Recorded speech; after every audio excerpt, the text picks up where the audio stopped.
Weedy gets picked and pulled and thrown, but arrives by special messenger on a wind that's newly blown. Weedy doesn't come alone, but takes up half the garden like a queen upon a throne. Weedy, why don't you leave us alone, or tell us when you're coming by ringing on the phone?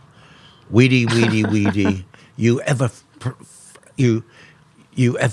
present clever clone, please stay away from flowers that are just newly sown. Weedy, I don't just want to moan, but you are bold and clever, and I'm just skin and bone. It's called The Gardener's Lament. But it wasn't yours. It's mine. Is it? It's brilliant. I've published it. I've published it on the tea towel, and I've sold 500 of them.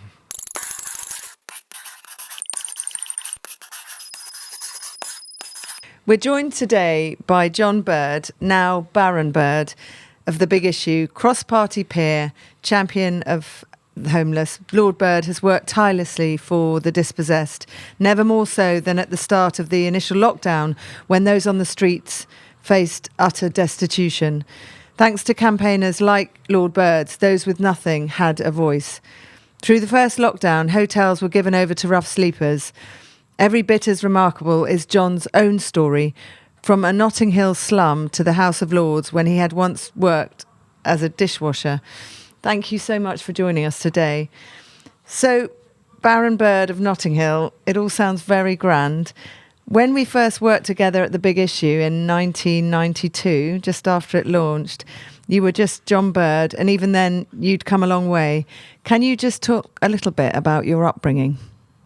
Yeah, well, I was born in St Mary's Hospital on the Harrow Road, which is not there anymore.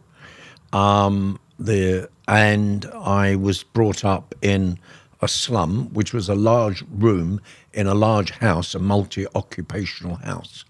And I always like to make a little bit of fun out of even the grim. So I often tell people that it was shared, the house was shared with about 8 other families, and there was one toilet on the floor above. And if you wanted to have a crap, you had to book it well in 2 days in advance. So I try and make a bit of fun out of it. But no, it was appalling conditions. But if you're born into something, you take it as read. You know, that's it.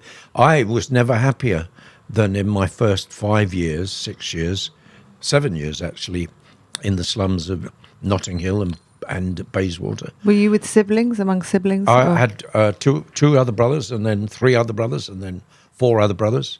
Okay. And yeah, I mean, it was, I mean, what's so interesting about poverty is that people don't always understand that people in poverty can build communities and can build a solidarity and can kind of share efforts. So we were kind of brought up by our street, and people were always in our house, and we were always sharing things. So there was a lot of solidarity and honour amongst us. Unfortunately, this kind of went out of the window on a Saturday night when everybody got pissed as arseholes. And then what was followed often was followed by wife beating. Which you witnessed? I witnessed my father beating my mother, and that was the most traumatic thing I'd ever seen. And I still think that I don't think you get over that, no. But I think you know, the more effort we can put into protecting women, and those were in the days when if the police were told that there was an incident where some wife was being beaten senseless, then the police would come round, the local copper would come round and say things like, keep the noise down, to both of them. So while he was hitting her, she had to be a lot quieter. So that was one of the worst things about living in poverty and living in the slums of Notting Hill. But the best thing was I in some ways, I feel I'm in exile from that place and that time, you know, those first opening years of my life. Did it define you? Do you think your upbringing helped define your life as it was to become? Yeah, Or determine your course? I think it made me a bit of a weirdo, because there were certain things going on in me that didn't quite fit with the people around me. So, for instance, I was an animal lover, and the people around me didn't seem to do any more than kick dogs and chase cats. And I was a lover of dogs and cats and was bitten by them. And I loved horses, and there were horses all over the place because near us was the Great Western Railways. And in those days, they had wagons going everywhere, and they were pulled by big dray horses. So along the muses of the Westbourne estate, which was the part of Notting Hill that I was living in, there were these big stables, and they were phenomenal animals. So I was very much into all that, and I got trodden on. I got shat on one occasion, standing too close to a horse doing its business. But you weren't. You were fairly fearless, were you? Because I was pretty fearless. I was even fearless of dogs, and everybody used to kind of, chase dogs away because they were stray animals. It was after the war, and there were lots of stray cats, and there must have been stray dogs. I mean, maybe the dogs were owned by somebody, but they made their life in the streets. So do you think it defined your mission, which you now, for poverty, for people that are disenfranchised, homelessness? Well, I think what I think I had from a very early age, and I think it was to do with the fact that I had these elder brothers who kind of fitted in, and I didn't. So when my father was beating my mother in the mews below, where we lived, because we were made homeless at 5 because the parents hadn't paid the rent, so we had to move into the cottage behind in a mews where my grandmother lived, and that's where they would go off to the pub on a Saturday night and get drunk, and then my mother would be beaten in the alley below, in the mews below, and I would comfort my elder brothers who were all whimpering and all that. So I think I had a kind of pastoral thing. Yeah. I must have, and I didn't invent it. It's just a response to poverty. Sometimes it can make you very vicious. I think I got vicious later when they did other things to me, but I don't think I was a vicious boy. And I was very interested in people who were weaker than me, and I felt my elder brothers were much weaker than me because they couldn't say everything's going to be all right, which is a kind of strange thing. But you have said also that, separate thing, but that you're not particularly sentimental over people. I'm not sentimental about the poor, largely because most of the people I know who weep over the poor are incredibly inefficient and ineffective. Right. So I kind of say, I feel like weeping. I see people in the streets and I think, oh my God. Yeah. So it's not that you're not sentimental, you're deliberately not sentimental. It's not that you don't feel I'm not going to cry over the poor. I'm not going to cry over people in need, because if I do, it will cut down my ability to be effective. I see. If you go into a hospital and you've had an accident, if the doctor starts crying over you, you'd want to know what the hell they're doing. What they should be doing is trying to sort you out rather than saying, oh, you poor thing, oh. So you had very little formal education, and what education you had was under your probation officer or in prison. So can you just tell me a little bit about that and, about sort of dignity and learning? Well, I went into school at the age of 5 in 1951, which was also the year that we got made homeless for the first time. And my mother was astonished that I actually wanted to go into school, because my 2 elder brothers, because there was 2 elder then, they had they were like mules. You couldn't drag them into school. It was like dragging a donkey, and they cried and they ran away from school at lunchtime and stuff like that. But I went in and I thought it was marvellous, all these books and these things to paint and all that stuff. So I was very, very committed to the idea of education. What happened to me was I was in school from the age of 5 until 7, and then at the age of 7, the family fell apart again. We'd moved to another slum, this time in Bayswater, and my parents didn't pay the rent, and once more we were thrown out. And Where did you go then? we were taken in by the church, by the Catholic Church, because we were London Irish Catholics, and we were put in an orphanage in North London on the edge of the countryside. What, just you siblings? The parents didn't go; they went elsewhere. So I was with by which time there was 5 of us, sorry, and one of them went to one orphanage, and then the other 4 went into this orphanage in North London, in Mill Hill, run by the Sisters of Charity. So you were with your 3 siblings? Well, I wasn't with them because they kind of broke us up. So my 2 elder brothers were put in the kind of elder boys wing, and they were expected to work for the nuns. So they did things, cleaning up and all that. And, how old were they? well, I was 7, so they'd be 9 and 10. Gosh.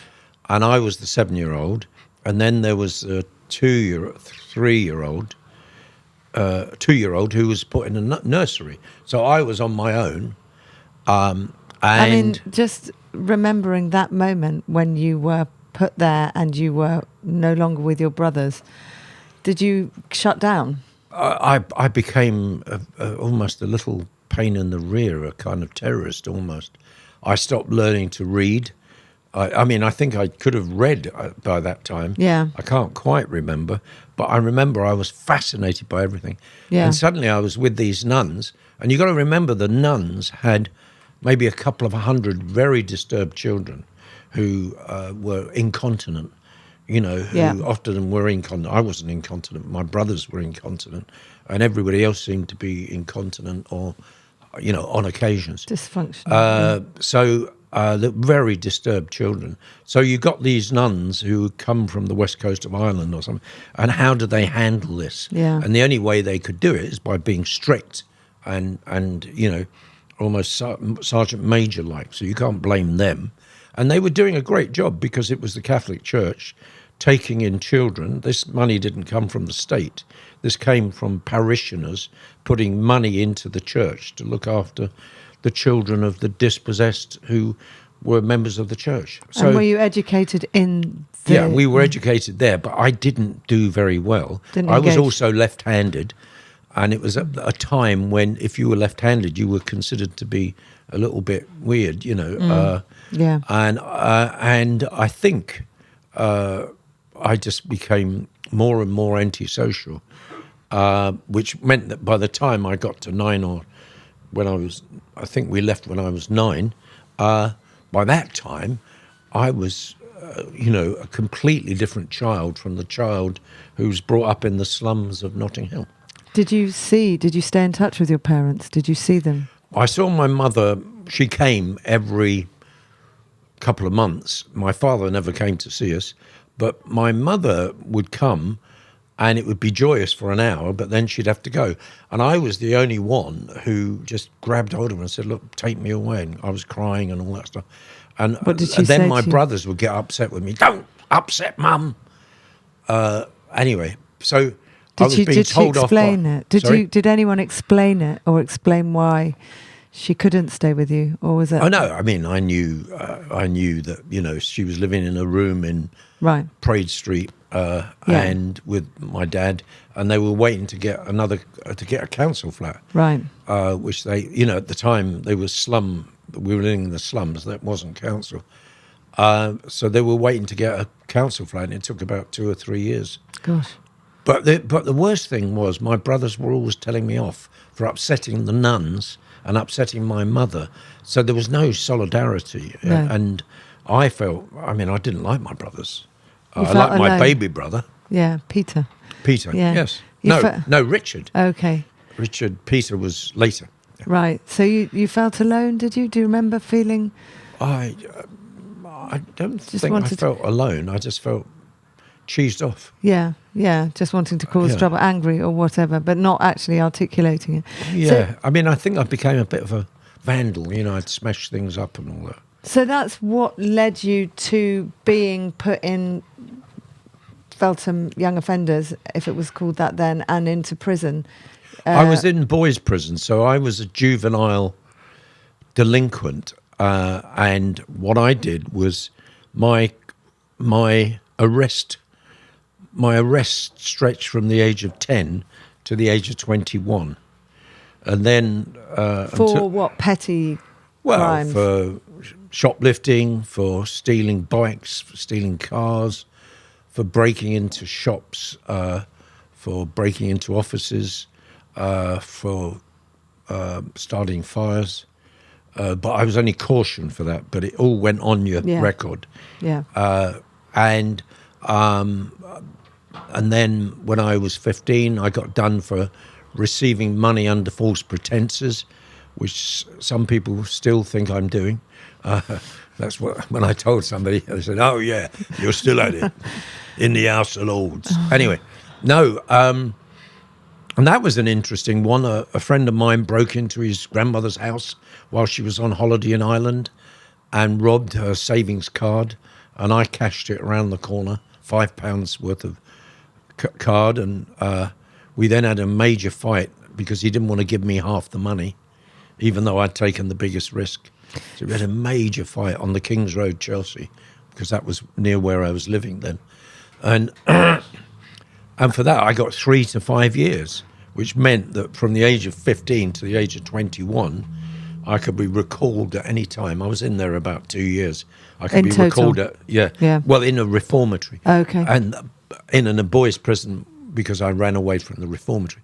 But the thing was, it was a draconian piece of intervention for a fiver. Yeah. But the attitude they took then is if they let you do that, then you get worse and worse and worse. And in fact, my mother, who was no sociologist or criminologist, said to me one day I would be hung, because she'd noted that all the people who got hung were always people who'd started off doing, a bit of shoplifting, a bit of housebreaking. So she thought it was a gradual process towards getting the chop.